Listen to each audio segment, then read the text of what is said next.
Hello students, today we will see immersive experiences. Chapter 3 ದಲ್ಲಿ ನಾವು continue ಮಾಡ್ತೇವೆ. Chapter 3 ಏನಿತ್ತು? ಚಾಪ್ಟರ್ 3 ದಲ್ಲಿ ನಾವು ಏನು ಕಲಿತಾ ಇದ್ದೇವೆ ಈಗ? ಎಮರ್ಜಿಂಗ್ ಟ್ರೆಂಡ್ಸ್ ಅಂದ್ರೆ ಈಗಿನ ಹೊಸದು ಏನು ಬಂದಿದ್ದಾವೆ ಅದನ್ನು ಕಲಿತಾ ಇದ್ದೇವೆ. ಇಮರ್ಸಿವ್ ಎಕ್ಸ್ಪೀರಿಯನ್ಸ್ ಅಂದ್ರೇನು? ಪ್ರೆಸೆಂಟ್ಲಿ ನಮಗೆ ವರ್ಚುವಲ್ ರಿಯಾಲಿಟಿ ಅಂತ ಹೇಳಿದೆ. ವರ್ಚುವಲಿ ನಾವು ರಿಯಾಲಿಟಿಯನ್ನ ಫೀಲ್ ಮಾಡುವಂತ ಕಾನ್ಸೆಪ್ಟ್ ಅಂತೇವೆ. ಆ ವರ್ಚುವಲ್ ರಿಯಾಲಿಟಿಯಿಂದ ರಿಯಲ್ ವರ್ಲ್ಡ್ ಅಲ್ಲಿ ಆಗುವಂತ ಥಿಂಗ್ಸ್ ಅನ್ನ ನಾವು ಎಕ್ಸ್ಪೀರಿಯನ್ಸ್ ಮಾಡಿದ್ರೆ ಅದಕ್ಕೆ ನಾವು ಇಮರ್ಸಿವ್ ಎಕ್ಸ್ಪೀರಿಯನ್ಸಸ್ ಅಂತ ಹೇಳ್ತೇವೆ. ಲೈಕ್ ಫಾರ್ ಎಕ್ಸಾಂಪಲ್, ಈಗ 3 ಡೈಮೆನ್ಷನಲ್ ನಾವು ತಾಜ್ ಮಹಲ್ ನೋಡ್ಬೋದು ಈಗ, ಅಥವಾ 3D ಫಾರ್ಮೆಟ್ ಅಲ್ಲಿ ಗೇಮ್ ಅನ್ನು ಆಡಬಹುದು, ಅಥವಾ ಫ್ಲೈಟ್ ಮೇಲೆ ಹೋಗದೇನೆ ಫ್ಲೈಟ್ ಅನ್ನ ಕಲಿಬಹುದು, ಅಥವಾ ನೀರೊಳಗೆ ಸಿ ಒಳಗೆ ಹೋಗ್ಕೊಂಡು ಅಲ್ಲಿ ಏನಿದೆ ಅಂತ ನೋಡಬಹುದು. All those things we will call it as a immersive experiences. 3 dimensional videography, then cinema to video games. Immersive experiences stimulate our senses to create realistic, engaging environment that we can visualize, feel and react to naturally. Naturally ಆದಂಗ ಅಂತ ಅನಿಸ್ತದೆ, ಆ type ಅಲ್ಲಿ feel ಬರ್ತದೆ. These technologies enhance our interaction with digital content, making experiences more memorable and impactful. Today, immersive experiences power driving simulators, flight training system and countless applications through virtual reality and augmented reality. ಈಗ ನಾವು driving simulator ಅಂತ ಹೇಳ್ತೇವೆ. ನಮಗೇನೋ ಒಂದು training ತಗೊಳ್ಬೇಕು, car ಕಲಿಯೋದನ್ನ ಮಾಡಬೇಕು. Car ಕಲಿಯೋದನ್ನ ಮಾಡ್ಲಿಕ್ಕೆ ಕೆಲವೊಂದು training centres ಅಲ್ಲಿ ಏನ್ ಮಾಡಿದ್ದಾರೆ ಅಂದ್ರೆ, ಕಾರ್ ಗಿಂತ ಮುಂಚೆ ನಿಮಗೆ ಕಂಪ್ಯೂಟರ್ ಮೇಲೆ ಕಾರನ್ನ ತೋರಿಸ್ತಾರೆ. ರೋಡ್ಸ್ ಇರ್ತವೆ, ನೀವು ಕುತ್ಕೊಂಡು ಡ್ರೈವ್ ಮಾಡಬಹುದು, ಗೇರ್ಸ್ ಹಾಕುವುದು ಹೇಗೆ, ಅದ್ರ ಬಗ್ಗೆ ಎಲ್ಲ ಎಕ್ಸ್ಪೀರಿಯನ್ಸ್ ಮಾಡ್ತಾರೆ. ಅವಾಗ ಏನಾಗ್ತದೆ ಅಂದ್ರೆ, ರಿಯಲಿ ನೀವು ಕಾರನ್ನ ಯೂಸ್ ಮಾಡ್ಲಿಕ್ಕೆ ಹೋದಾಗ ಮ್ಯಾಕ್ಸಿಮಮ್ ನಾಲೆಜ್ ನಿಮ್ಗೆ ಗೊತ್ತಿರೋದ್ರಿಂದ ಕಾರ್ ಕಲಿಲಿಕ್ಕೆ ಈಸಿ ಆಗ್ಬಿಡ್ತದೆ. ಅಂದ್ರೆ ರಿಯಲ್ ಲೈಫ್ ಅಲ್ಲಿ ನೀವು ಮಾಡ್ಬೇಕಾದ್ರೆ ಕಡಿಮೆ ಟೈಮ್ ತಗೊಳ್ತದೆ ಕಲಿಲಿಕ್ಕೆ. All those things are possible. Even the flight training system, flight ಮೇಲೆ ಹೋಗೋದು ಕಷ್ಟ, ಎವ್ರಿ ಟೈಮ್ ಕಲಿಸೋರಿಗೆ ತಗೊಂಡು ಕಾರ್ ಕಲಿಸ್ದಂಗ್ ಮಾಡ್ಲಿಕ್ಕೆ ಆಗೋದಿಲ್ಲ. ಅವಾಗ ಫ್ಲೈಟ್ ಟ್ರೈನಿಂಗ್ ಸಿಸ್ಟಮ್ಸ್ ಇರ್ತವೆ. ಫ್ಲೈಟ್ ಅಂತ ಹೇಳಿದ್ರೆ ಫ್ಲೈಟ್ ಅನ್ನ ಹೇಗೆ ಹೊಡಿಬೇಕು ಅಥವಾ ಹೇಗೆ ಮೂವ್ ಮಾಡಬೇಕು, ಅದನ್ನ ಸಿಮ್ಯುಲೇಷನ್ ಸಿಸ್ಟಮ್ಸ್ ಹೇಗಿರ್ತವೆ ಅದನ್ನೆಲ್ಲ ಫೀಲ್ ಮಾಡುವಂತ ಸಿಸ್ಟಮ್ಸ್ ಅಂತದೆಲ್ಲವೂ ಇದ್ದಾವೆ ಈಗ. ಅದನ್ನ ನಾವು ಇಮರ್ಸಿವ್ ಎಕ್ಸ್ಪೀರಿಯನ್ಸಸ್ ಅಂತ ಹೇಳ್ತೇವೆ. Virtual reality, so it is one new world ಅಂತ ಹೇಳ್ತೇವೆ. Virtual reality creates computer generated 3D ಎನ್ವೈರನ್ಮೆಂಟ್ಸ್ that simulate real world experiences. Computer ಅಲ್ಲೇ ಕ್ರಿಯೇಟ್ ಮಾಡಿ 3D ಎನ್ವೈರನ್ಮೆಂಟ್ಸ್ ಕ್ರಿಯೇಟ್ ಮಾಡಿ ರಿಯಲ್ ವರ್ಲ್ಡ್ ಎಕ್ಸ್ಪೀರಿಯನ್ಸ್ ಅನ್ನ ಕೊಡೋದು. ನಾನು ನಿಮ್ಗೆ ಹೇಳಿದೆ, ಲೈಕ್ ಈಗ ತಾಜ್ ಮಹಲ್ ನಮ್ಗೆ ನೋಡ್ಲಿಕ್ಕೆ ಹೋಗ್ಲಿಕ್ಕೆ ಆಗೋದಿಲ್ಲ ಪಟಕ್ನೆ, ಆದ್ರೆ ಕೆಲವೊಂದು ಸೈಟ್ಸ್ ಇದಾವೆ ಅಥವಾ ಕೆಲವೊಂದು ಅಪ್ಲಿಕೇಶನ್ಸ್ ಇದಾವೆ, ಅದರಲ್ಲಿ ನಾವು ತಾಜ್ ಮಹಲನ್ನ ಹೊರಗಡೆಯಿಂದ ಒಳಗಡೆಯಿಂದ ಎಲ್ಲ ನೋಡ್ಲಿಕ್ಕೆ ಆಗ್ತದೆ. ಅದನ್ನ 3D ಫೀಲ್ಸ್ ಅನ್ನ ಕೊಡುವಂಥದ್ದಿದೆ. ನವೆಡೇಸ್ ನೀವು ಅಮೆಝಾನ್ ಅಲ್ಲೆಲ್ಲ ನೋಡಿರ್ಬಹುದು. ಅಮೆಝಾನ್, ಫ್ಲಿಪ್ಕಾರ್ಟ್ ಅಲ್ಲಿ ಒಂದು ಇಮೇಜ್ ಅನ್ನ ಫುಲ್ಲಿ ಇಮೇಜ್ ಹೇಗಿದೆ ಅಂತ ಹೇಳೋ ನೋಡ್ಬೋದು. ಮುಂಚೆ ಆದ್ರೆ ಖಾಲಿ ಇಮೇಜ್ ನೋಡ್ತಿದ್ವಿ, ವಿಡ್ತ್ ಮತ್ತು ಹೈಟ್ ಅಷ್ಟೇ ತೋರಿಸ್ತಿತ್ತು. ಈಗ ಹಾಗಲ್ಲ, ವಿಡ್ತ್, ಹೈಟ್, ಬ್ರೆಡ್ತ್ ಎಲ್ಲವನ್ನೂ ನೋಡಬಹುದು. That is possible by VR ಅಂತ ಹೇಳ್ತೇವೆ, virtual reality. It engages multiple senses including sight, sound and even touch to create complete immersion. ನೋಡ್ರಿ, ಮಲ್ಟಿಪಲ್ ಸೆನ್ಸಸ್ ಅಂದ್ರೆ ಸೈಟ್ ನೋಡುವಂಥದ್ದಿರ್ಬಹುದು, ಕೇಳುವಂಥದ್ದಿರ್ಬಹುದು, ಅಥವಾ ಟಚ್ ಮಾಡುವಂಥದ್ದಿರ್ಬೋದು, ಫೀಲ್ ಮಾಡುವಂಥದ್ದಿರ್ಬೋದು, ಅದನ್ನೆಲ್ಲ ಮಾಡಬಹುದು ಈಗಿನ ಇದರಲ್ಲಿ ಅಂತ ಹೇಳ್ತಾನ, by the help of virtual reality. It is helpful in the gaming, military training, medical procedure and education. ಎಲ್ಲ ಕಡೆ ನವೆಡೇಸ್ ಇಟ್ ಈಸ್ ಹೆಲ್ಪ್ಫುಲ್ ಅಂತೇವೆ. ಗೇಮ್ ಆಡ್ಲಿಕ್ಕೆ, ಮಿಲಿಟರಿ ಟ್ರೈನಿಂಗ್ ಅಲ್ಲಿ, ಮೆಡಿಕಲ್ ಪ್ರೊಸೀಜರ್ಸ್ ಅಲ್ಲಿ ಎಲ್ಲ ಕಡೆ ಇದು ಹೆಲ್ಪ್ ಆಗ್ತದೆ. Even nowadays it's possible to make a operation sitting in the ಅಮೆರಿಕಾದಲ್ಲಿ ಒಳ್ಳೆ ಡಾಕ್ಟರ್ ಇದ್ರೆ ಇಂಡಿಯಾದಲ್ಲಿದ್ದ ಪೇಷಂಟ್ಗೆ ಅಮೆರಿಕಾದಿಂದನೇ ಆಪರೇಷನ್ ಮಾಡಬಹುದು, ಇಂಡಿಯಾದವರು ಅಮೆರಿಕಾದಲ್ಲಿ ಇದ್ದವರಿಗೆ ಆಪರೇಷನ್ ಮಾಡಬಹುದು. That all things are possible by the help of virtual reality. Augmented reality, AR. Blend digital with reality. Augmented reality overlays computer generated information onto the real world around you. Instead of replacing reality, AR enhances it by adding interactive digital elements. Interactive elements. Point your smartphone at a landmark and instantly see its history. ನೀವೇನು ಗೂಗಲಿಗೆ ಹೋದ್ರಿ, ನಿಮಗೆ ಯಾವುದೋ ಒಂದು place ನೋಡ್ಬೇಕು ಅಂತ ಅನಿಸ್ತು, ಆ ಪ್ಲೇಸಿಗೆ ಹೋಗಿ ನೀವು ಕ್ಲಿಕ್ ಮಾಡಿದ್ರೆ ಆ ಪ್ಲೇಸಿಗೆ ತೆಗೆದುಕೊಂಡು ಹೋಗುವಂತ ಫೀಲ್ ಬರುವಂತ ಸೈಟ್ಸ್ ಇದಾವೆ.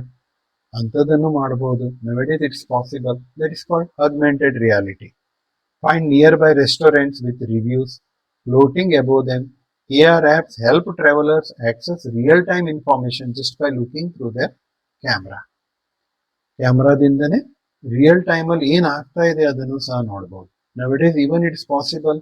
ಕೆಲವೊಂದ್ಸಲ ರೆಸ್ಟೋರೆಂಟ್ ಓನರ್ ಬೇರೆ ಎಲ್ಲೋ ಮೂವ್ ಆಗ್ತಾ ಇರ್ತಾನೆ, ಅವನ್ ರೆಸ್ಟೋರೆಂಟ್ ಅಲ್ಲಿ CCTV ಇಂದ ಇಲ್ಲಿಂದನೇ ಕಂಟ್ರೋಲ್ ಮಾಡಬಹುದು. CCTV ನೋಡಿ, CCTV ಕಂಟ್ರೋಲ್ಡ್ ಆಪ್ಸ್ ಯೂಸ್ ಮಾಡಿಕೊಂಡು ಕಂಟ್ರೋಲ್ ಮಾಡಬಹುದು ಮೊಬೈಲ್ ಇಂದಾನೆ. That is possible nowadays.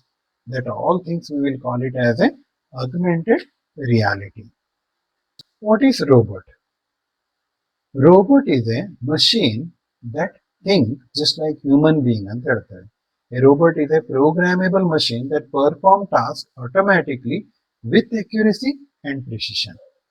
ಏನು ತಪ್ಪು ಮಾಡದೆಯ ಕರೆಕ್ಟ್ ಆಗಿ ವರ್ಕ್ ಮಾಡುವಂತ ಒಂದು ಸಿಸ್ಟಮ್ ಅನ್ನ ನಾವು ಡೆವಲಪ್ ಮಾಡಿದ್ದೇವೆ. ಅದನ್ನು ನಾವೇನಂತೇವೆ ರೋಬೋಟ್ ಅಂತ ಹೇಳ್ತೇವೆ. Unlike regular machine, robots follow instructions through computer programs, making them incredibly versatile ಅಂತ ಹೇಳ್ತೇವೆ. ಅಂದ್ರೆ ಮಷೀನ್ಸ್ ಏನ್ ಇನ್ಸ್ಟ್ರಕ್ಷನ್ ಕೊಡ್ತದೆ ಅದನ್ನು ಫಾಲೋ ಮಾಡಿ ಮನುಷ್ಯರಾಗೆ ಮಾಡುವಂತ ಸಿಸ್ಟಮ್. ವರ್ಸಟೈಲ್ ಅಂದ್ರೆ ಯಾವ್ದು ಬೇಕಾದ್ರೆ ಅಪ್ಲಿಕೇಶನ್ಸ್ ಅನ್ನ ಅದರಿಂದ ಮಾಡಿಸಬಹುದು. ಓಕೆ, ಫಸ್ಟಿಗೆ ಇದನ್ನ ಡಿಸೈನ್ ಮಾಡಿದ ಯಾಕೆ? ಫ್ಯಾಕ್ಟ್ರಿ ವರ್ಕ್ ಸಲುವಾಗಿ. ಫ್ಯಾಕ್ಟ್ರಿಲಿ ಏನೋ ಕಂಟ್ರೋಲ್ ಮಾಡ್ಲಿಕ್ಕೆ, ಲೈಕ್ ಟಾಟಾದವರು ಕಬರ್ಡ್ ಮಾಡ್ಲಿಕ್ಕೆ ಯೂಸ್ ಮಾಡ್ಕೊಂಡ್ರು ಫಸ್ಟಿಗೆ. ಹಾಗೆ robots now do much more. They use sensors to understand their environment. Sensors use ಮಾಡಿ ಎನ್ವೈರ್ಮೆಂಟ್ ಅನ್ನು ಅಂಡರ್ಸ್ಟ್ಯಾಂಡ್ ಮಾಡ್ತದೆ. ಅದಕ್ಕಾಗಿ ವೆಹಿಕಲ್ ಅನ್ನು ಹೊಡಿಲಿಕ್ಕೂ ರೋಬೋಟ್ಸ್ ಅನ್ನ ಯೂಸ್ ಮಾಡ್ತೇವೆ. And can be wheeled robots ಬಂದ್ವು, ಕಡೆಗೆ ಹಾಗೆ ಲೆಗ್ಡ್ ರೋಬೋಟ್ಸ್ ಬಂದ್ವು. ಹ್ಯೂಮನೈಡ್ ರೋಬೋಟ್ಸ್ ಅಂತ ಹೇಳ್ತೇವೆ. ಅಂದ್ರೆ ಹ್ಯೂಮನ್ ಹಂಗೆ ಕಾಣುವಂಗೆ, ಸೆನ್ಸ್ ಮಾಡುವಂಗೆ, ಆ ಟೈಪ್ ನಡೆಯುವಂಗೆ ಅಂತದ ರೋಬೋಟ್ಸ್ ಅನ್ನು ಡೆವಲಪ್ ಮಾಡಿದ್ರು. ವೇರ್ ಇಟ್ ಈಸ್ ಅಪ್ಲಿಕೇಬಲ್ ಅಥವಾ where it is useful in industries and manufacturing, for repetitive work, medical science research ಅಲ್ಲೆಲ್ಲ ಬೇಕಾಗ್ತದೆ. ಸೈಂಟಿಫಿಕ್ ರಿಸರ್ಚ್ ಅಲ್ಲಿ ಯೂಸ್ ಮಾಡ್ತೇವೆ. ಸ್ಪೇಸ್ ಎಕ್ಸ್ಪ್ಲೋರೇಷನ್ ಅಂದ್ರೆ ಸ್ಪೇಸ್ ಕ್ರಾಫ್ಟ್ ಅನ್ನ ಕಂಟ್ರೋಲ್ ಮಾಡ್ಲಿಕ್ಕೆ, ಬೇರೆ ಪ್ಲಾನೆಟಿಗೆ ಹೋಗ್ಲಿಕ್ಕೆ. ಡೀಪ್ ಸಿ ಡಿಸ್ಕವರಿ, ಸೀದ್ ಒಳಗೆ ಹೋಗಿ ಡಿಸ್ಕವರಿ ಏನಾದ್ರು ಮಾಡಬೇಕು, ಅದಕ್ಕೆ ರೋಬೋಟಿಕ್ಸ್ ಅನ್ನೇ ಕಳಿಸಬಹುದು. ಮನುಷ್ಯರೇ ಹೋಗ್ಬೇಕಂತಿಲ್ಲ. Okay, that all things robots are helpful. And another thing is Mars exploration rover ಅಂತೇವೆ. ರೆಡ್ ಪ್ಲಾನೆಟ್ ಅಂದ್ರೆ ಯಾವುದು? ಮಂಗಳ ಗ್ರಹ. ಅದು ರೆಡ್ ಆಗಿ ಕಾಣುತ್ತದೆ ಅಂತ ಹೇಳಿ ಕೆಂಪು ಗ್ರಹ ಅಂತ ಹೇಳಿ ಹೇಳ್ತಾರೆ. ನಾಸಾದವರು ಅಂದ್ರೆ ಅಮೆರಿಕನ್ ಸ್ಪೇಸ್ ರಿಸರ್ಚ್ ಸೆಂಟರ್ ಅಂತ ಹೇಳಿ, ಅದು ನಾಸಾ ಅಂತ ಹೆಸರು. ಮಾರ್ಸ್ ಎಕ್ಸ್ಪ್ಲೋರೇಷನ್ ರೋವರ್ ಅಂತ ಹೇಳೋ ಒಂದು ರೋವರ್ ಅಂತ ಹೇಳೋದನ್ನ ಇಲ್ಲಿ ನೀವು ನೋಡಬಹುದು. ರೋವರ್ ಅಂತ ಹೇಳಿ ಒಂದು ಕ್ರಾಫ್ಟ್ ಅನ್ನ, ಸ್ಪೇಸ್ ಕ್ರಾಫ್ಟ್ ಅನ್ನ ಅದ್ರ ಮೇಲೆ ಕಳಿಸಿದ್ರು. ಯಾತ್ರ ಸಲುವಾಗಿ? To discover evidence of ancient water and potential signs of past microbial life. ಅದು ಡಿಸ್ಕವರ್ ಮಾಡಿದ್ದೇನು? ಏನ್ಷಿಯಂಟ್ ವಾಟರ್, ಅದರಲ್ಲಿ ನೀರಿದೆ, ಹಾಗೆಯೇ ಏನೋ ಒಂದು ಲೈಫ್ ಇರುವಂತ ಥಿಂಗ್ಸ್ ಇದ್ವು ಮುಂಚೆ ಅಂತ ಹೇಳೋದನ್ನ ಕಂಡುಹಿಡಿಯಿತು. ಅದ್ರ ಸಲುವಾಗಿ ಕಳಿಸಿದ್ರು ಅಲ್ಲಿ ಏನಿದೆ ಅಂತ ಕಂಡುಹಿಡಿಲಿಕ್ಕೆ. They demonstrate how robots extend human exploration capabilities to worlds we cannot yet visit in person. ಅಂದ್ರೆ ಬೇರೆ ಕಡೆ ನಾವು ಹೋಗದೆ ಇರೋ ಕಡೆ ಎಲ್ಲ ರೋಬೋಟ್ಸ್ ಅನ್ನ ಕಳಿಸಿ ಅಲ್ಲಿ ಇನ್ಫಾರ್ಮೇಶನ್ ತಗೊಳ್ಳಿಕ್ಕೆಲ್ಲ ಇದು ಹೆಲ್ಪ್ ಆಗ್ತದೆ ಅಂತ ಆಯ್ತು. ಸೊ ಇವಳಿಗೆ ನಿಮ್ಗೆ ನೋಡಿದ್ ನೆನಪಿದೆಯೋ ಇಲ್ಲೋ? ಗೂಗಲ್ ಅಲ್ಲೆಲ್ಲ ನಾವು ನೋಡಿದ್ರೆ ಸುಮಾರು ಕಡೆ ಬರ್ತಾ ಇರ್ತಾಳೆ. ಸೋಪಿಯಾ ಅಂತ ಹೇಳ್ತೇವೆ. Even it is called as Sophie ಅಥವಾ ಸೋಪಿಯಾ ಅಂತ ಹೇಳಿದ್ರೆ ವಿಸ್ಡಮ್ ಅಂತ ಅರ್ಥ, ಬುದ್ಧಿಮತ್ತೆ. ಅಂದ್ರೆ ಸೋಪಿಯಾ ಅಂತ ಹೇಳೋ ವರ್ಡ್ ಅನ್ನ ಯಾಕೆ ಕೊಟ್ರು ಅಂತ ಹೇಳಿ, AI ಆರ್ಟಿಫಿಷಿಯಲಿ ಇಂಟೆಲಿಜೆಂಟ್. ಅಂದ್ರೆ ಸೋಪಿಯಾ ಅನ್ನೋಳು ಆರ್ಟಿಫಿಷಿಯಲಿ ಕೃತಕವಾಗಿ ಬುದ್ಧಿವಂತೆ ಅನ್ನೋ ಅರ್ಥದಲ್ಲಿ ಅವಳಿಗೆ ಸೋಫಿಯಾ ಅಂತ ಹೆಸರಿಟ್ರು. It is an advanced humanoid robot that uses artificial intelligence to interact naturally with humans. AI ಅನ್ನು ಯೂಸ್ ಮಾಡಿ ಹ್ಯೂಮನ್ ಬೀಯಿಂಗ್ಸ್ ಅಂಗಡ ಸಹ ಇಂಟರಾಕ್ಟ್ ಮಾಡೋ ಟೈಪಲ್ಲಿ ಡೆವಲಪ್ ಮಾಡಿದ್ರು ಅವಳಿಗೆ. She processes visual information, recognise faces, ಬೇರೊಬ್ಬರ ಮನುಷ್ಯರನ್ನು ನೋಡಿ ಅವ್ರ ಫೇಸ್ ಅನ್ನ ರೆಕಾಗ್ನೈಸ್ ಮಾಡೋದು, ಅವ್ರ ಹೆಸರು ಹೇಳಿದ್ರೆ ಅದನ್ನ ನೆನ್ಪಿಟ್ಕೊಂಡು ಮತ್ತೆ ಅವ್ರಿಗೆ ಹೆಸರಿಂದ ಕರೆಯೋದು, imitates human gestures and expression ಅಂತದೆಲ್ಲ ಸೋಫಿಯಾದಲ್ಲಿ ಇತ್ತು ಅಂತ ಹೇಳ್ತೇವೆ. Sophia represents a cutting edge of robotics technology, showing us a future where robots and humans can communicate more naturally and work together seamlessly. ಅಂದ್ರೆ ಸೋಫಿಯಾದಿಂದ ಡೆವಲಪ್ ಮಾಡಿದ್ರಿಂದ ಏನ್ ಗೊತ್ತಾಯ್ತು ಅಂದ್ರೆ ಹ್ಯೂಮನ್ ಬೀಯಿಂಗ್ಸ್ ಹಾಗೆ ನಾವು ಅದನ್ನ ಯೂಸ್ ಮಾಡ್ಕೊಳ್ಬಹುದು ಅಂತ ಹೇಳೋದು ಗೊತ್ತಾಯ್ತು. ಡ್ರೋನ್ಸ್, ಫ್ಲೈಯಿಂಗ್ ರೋಬೋಟ್ಸ್ ಅಂತ ಹೇಳ್ತೇವೆ. ಅನ್ಮ್ಯಾನ್ಡ್ ಏರ್ಕ್ರಾಫ್ಟ್, ನೀವು ಆಲ್ರೆಡಿ ಸುಮಾರು ಕಡೆ ನೋಡಿರ್ತೀರಿ. ವಿಡಿಯೋಗ್ರಫಿ ಮೀಡಿಯಾದವರೆಲ್ಲ ಯೂಸ್ ಮಾಡ್ತಾರೆ, ಜರ್ನಲಿಸ್ಟ್ ಎಲ್ಲ. ಅದಕ್ಕೆ ಡ್ರೋನ್ಸ್ ಅಂತ ಹೇಳ್ತೇವೆ. ಅನ್ಮ್ಯಾನ್ಡ್ ಏರ್ಕ್ರಾಫ್ಟ್ ಅಂತವೆ. Drones are unmanned aircraft controlled remotely or program to fly autonomously.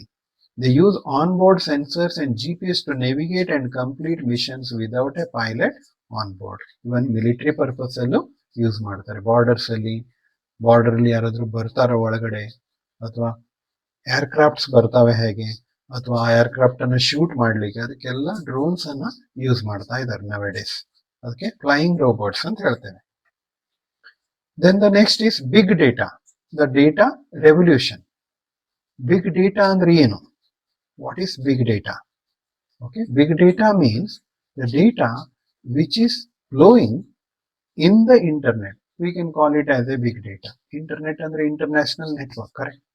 ಎಲ್ಲ ಕಡೆ ಇಂಟರ್ನೆಟ್ ಇದೆ, ಸ್ಮಾರ್ಟ್ ಫೋನ್ ಅಲ್ಲಿ ಇದೆ, ಮೊಬೈಲ್ ಅಲ್ಲಿ ಇದೆ, ಲ್ಯಾಪ್ಟಾಪ್ ಅಲ್ಲಿ ಇದೆ.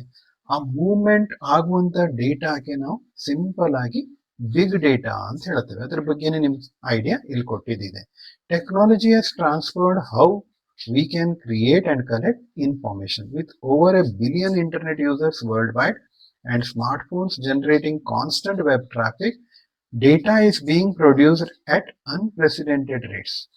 ಡೇಟಾ ಪ್ರೊಡ್ಯೂಸ್ ಆಗ್ತಾನೆ ಇರ್ತದೆ, ಮೂವ್ಮೆಂಟ್ ಆಗ್ತಾನೆ ಇರ್ತದೆ. ಯಾರೋ ಒಬ್ರು ಕ್ಲಿಕ್ ಮಾಡಿದ್ರು, ಯಾರೋ ಒಬ್ರು ಸರ್ಚ್ ಮಾಡಿದ್ರು, ಯಾರೋ ಒಬ್ರು ಪೋಸ್ಟ್ ಹಾಕಿದ್ರು, ಯಾರೋ ಇಂಟ್ರಾಕ್ಟ್ ಮಾಡಿದ್ರು, ಅವಾಗೆಲ್ಲ ಡೇಟಾ ಜನರೇಟ್ ಆಗ್ತದೆ ಅಂತವೆ. ದಿಸ್ ಮ್ಯಾಸಿವ್ ಅಕ್ಯುಮುಲೇಷನ್ ಅಂದ್ರೆ ಇಂಥದ್ದು ಆಡ್ ಆದಂತ data is changing how we understand the world. Full world change ಆಗ್ತಾ ಇದೆ ಈ ಡೇಟಾದಿಂದ ಅಂತ ಹೇಳಿದ್ದಿದೆ.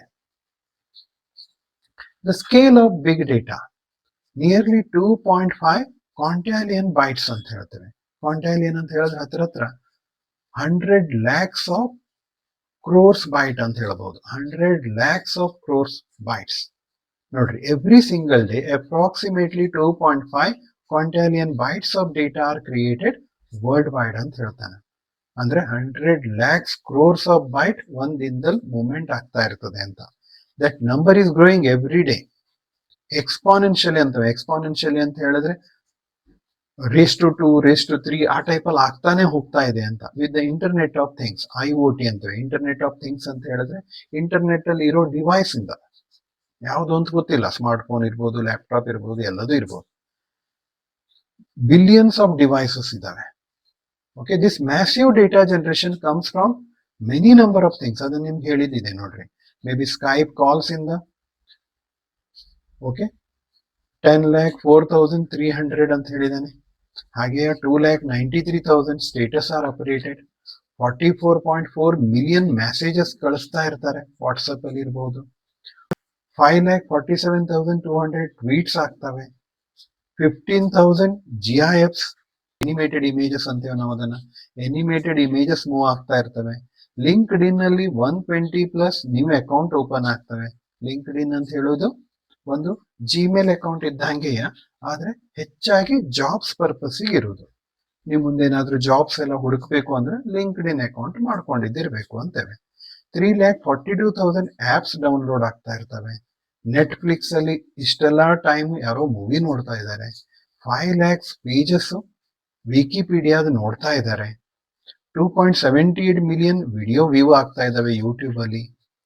ಹಾಗೆಯೇ ಇನ್ಸ್ಟಾಗ್ರಾಮ್ ಅಲ್ಲಿ 46,200 ಪೋಸ್ಟ್ ಅಪ್ಲೋಡ್ ಆಗ್ತವೆ, 2.4 ಮಿಲಿಯನ್ ಸರ್ಚ್ ಆಗ್ತಾ ಇದಾವೆ ಗೂಗಲ್ ಅಲ್ಲಿ, 204 ಮಿಲಿಯನ್ ಇಮೇಲ್ಸ್ ಕಳಿಸ್ತಾರೆ, 1.8 ಮಿಲಿಯನ್ ಸ್ನ್ಯಾಪ್ಸ್ ಕ್ರಿಯೇಟ್ ಆಗ್ತವೆ.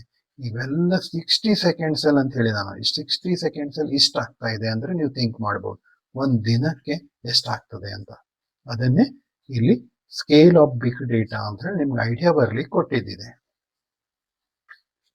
The sources of big data, where data comes from. Okay, ಇವನ್ನೇ ನಾವು ಸೋರ್ಸಸ್ ಅಂತೇವೆ. ಇವೆಲ್ಲವನ್ನ ನಾವು ಸೋರ್ಸಸ್ ಅಂತ ಹೇಳ್ತೇವೆ. ಇದನ್ನೇ ನಾವಿಲ್ಲಿ ಹೇಳಿದ್ದಿದೆ ಮತ್ತೊಂದ್ಸಲ. Big data encompasses all type of digital information. Chat message ಇರ್ಬೋದು, ಶೇರ್ಡ್ ಫೋಟೋಸ್ ಇರ್ಬೋದು, ಟ್ವೀಟ್ಸ್ ಇರ್ಬೋದು, ಬ್ಲಾಗ್ಸ್ ಇರ್ಬೋದು, ನ್ಯೂಸ್ ಆರ್ಟಿಕಲ್ ಇರ್ಬೋದು, ಒಪಿನಿಯನ್ ಪೋಲ್ಸ್ ಇರ್ಬೋದು, ಕಮೆಂಟ್ಸ್ ಇರ್ಬೋದು, audio, video call, much more. Processing big data involves major challenge including storage, analysis, searching, transfer and visualisation. ಅಂದ್ರೆ big data process ಮಾಡೋದು ಬಹಳ ದೊಡ್ಡ ಹೆಡ್ಡೇಕ್ ಆಗ್ತಾ ಇದೆ ಅಂತ ಹೇಳ್ಬೋದು ನವೆಡೇಸ್. ಯಾಕೆಂದ್ರೆ ಅದನ್ನ ಎಲ್ಲಿ ಸ್ಟೋರ್ ಮಾಡಿಡ್ಬೇಕು, ಯಾಕೆಂದ್ರೆ ಈಚ್ ಸೆಕೆಂಡ್ಸಿಗೆ ಡೇಟಾ ಹೊಸದ್ ಕ್ರಿಯೇಟ್ ಆಗ್ತಾನೆ ಇರ್ತದೆ, ಅದು ನಿಲ್ಲುವುದಿಲ್ಲ. ಅವಾಗ ಅದ್ರ ಮೇಂಟೈನ್ ಮಾಡೋದು ಅಷ್ಟೇ ಕಷ್ಟ. ಅದಕ್ಕಾಗಿ maintaining big data is big headache ಅಂತ ಹೇಳ್ತೇವೆ. Big data often contains valuable business insights worth the investment to unlock ಅಂತ ಹೇಳಿದ್ರೆ, ಬಿಗ್ ಡೇಟಾದಲ್ಲಿ ಇಂಪಾರ್ಟೆಂಟ್ ಇನ್ಫಾರ್ಮೇಶನ್ ಇದೆ, ಇಂಪಾರ್ಟೆಂಟ್ ಇಲ್ಲದೆ ಇರುವುದು ಇದೆ, ಆದ್ರೆ ಅದು ಗೊತ್ತಿಲ್ಲ ಯಾವುದು ಅಂತ. ಆದ್ರೆ ಎಲ್ಲದೂ ಇಂಪಾರ್ಟೆಂಟ್ ಅಂತ maintain ಮಾಡ್ಲೇಬೇಕಲ್ವಾ.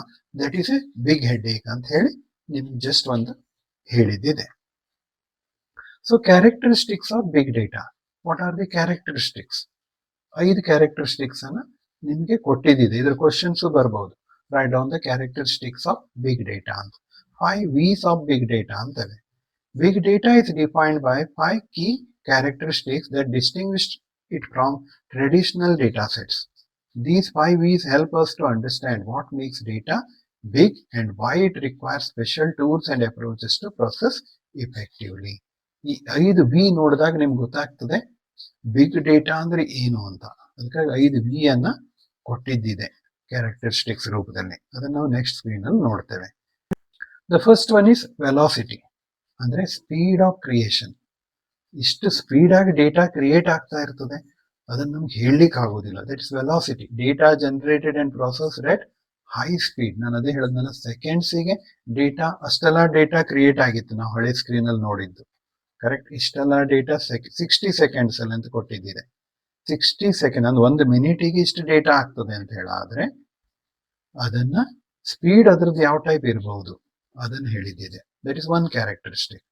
Then the value, business worth, hidden insights and knowledge within the data. ಆ ಡೇಟಾ ಎಷ್ಟು ಇಂಪಾರ್ಟೆಂಟ್ ಅಂತ ಹೇಳೋದ್ರ ಬಗ್ಗೆನೂ ನಮ್ಗೆ ಹೇಳಲಿಕ್ಕೆ ಆಗೋದಿಲ್ಲ. ಕೆಲವೊಂದು ಬಹಳ ಇಂಪಾರ್ಟೆಂಟ್ ಡೇಟಾನು ಇರಬಹುದು ಅದರಲ್ಲಿ. ಇಟ್ ಇಸ್ ವರ್ತ್ ವೈಲ್ ಅಂತ ಹೇಳ್ಬಹುದು. That is value. ಹಾಗೆಯೇ ವಾಲ್ಯೂಮ್, ಸೈಜ್ ಮ್ಯಾಟರ್ಸ್. ವಾಲ್ಯೂಮ್ ಅಂದ್ರೆ ಸೈಜ್ ಅಂತ ಹೇಳ್ತಾರೆ. ಓಕೆ, ಏರಿಯಾ, ಸ್ಟೋರೇಜ್ ಏರಿಯಾ, ಆ ಟೈಪ್ ಅಲ್ಲಿ. Enormous data sets, two large for traditional data basis. ಅಂದ್ರೆ ಸಿಂಪಲ್ ಡೇಟಾ ಬೇಸ್ ಅಲ್ಲೆಲ್ಲ ಇದನ್ನು ಮೇಂಟೈನ್ ಮಾಡ್ಲಿಕ್ಕೆ ಆಗುದಿಲ್ಲ, ಯಾಕೆಂದ್ರೆ ಅಷ್ಟು ಸೈಜ್ ಇನ್ಕ್ರೀಸ್ ಆಗ್ತಾ ಇದೆ. That is called as volume. Then veracity ಅಂತ ಹೇಳ್ತೇವೆ. ವೆರಾಸಿಟಿ ಅಂತ ಹೇಳಿದ್ರೆ ಟ್ರಸ್ಟ್ ವರ್ದಿನೆಸ್ ಅಂತ, accuracy and reliability of data source.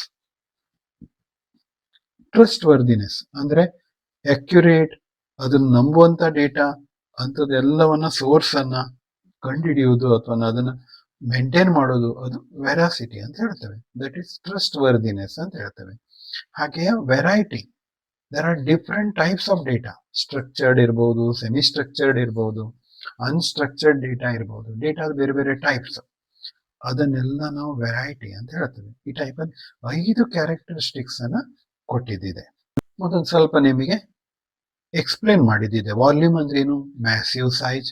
Volume refers to the enormous amount of data generated. If data set is so large that traditional database tools can't process it efficiently, it qualifies as big data.